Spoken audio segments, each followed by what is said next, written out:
सोने सोने हरामखोर आहे ना, ज्याने गाडीची काच फोडलेली आहे, तो लोणावळ्यामधील रोहित गुप्ता आहे आणि हा एक स्थानिक कॅब चालक आहे. ज्यांनी ह्या ड्रायव्हरला मारण्याचं कारण म्हणजे हा ड्रायव्हर पुण्यावर लोणावळ्याला एक ट्रिप घेऊन गेला होता आणि तो येण्यासाठी निघाला होता. त्यावेळेस त्याच्या गाडीचा फास्टॅगचा रिचार्ज संपला आणि तोच रिचार्ज करायला एक 20 ते 25 मिनिटं लागेल म्हणून नाश्ता करत होता.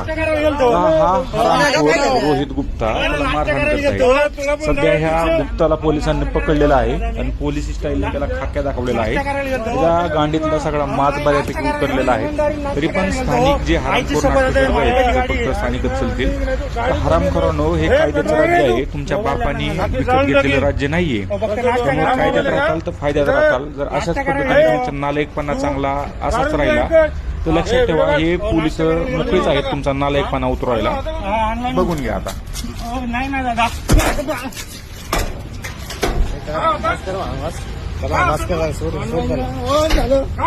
फक्त नाश्ता करायला गेलतो. ऑनलाईन होता ना तू, नाश्ता करायला गेलतो. नाश्ता करायला गेलतो. चुकी तेवढी झाली, नाश्ता करायला गेलतो.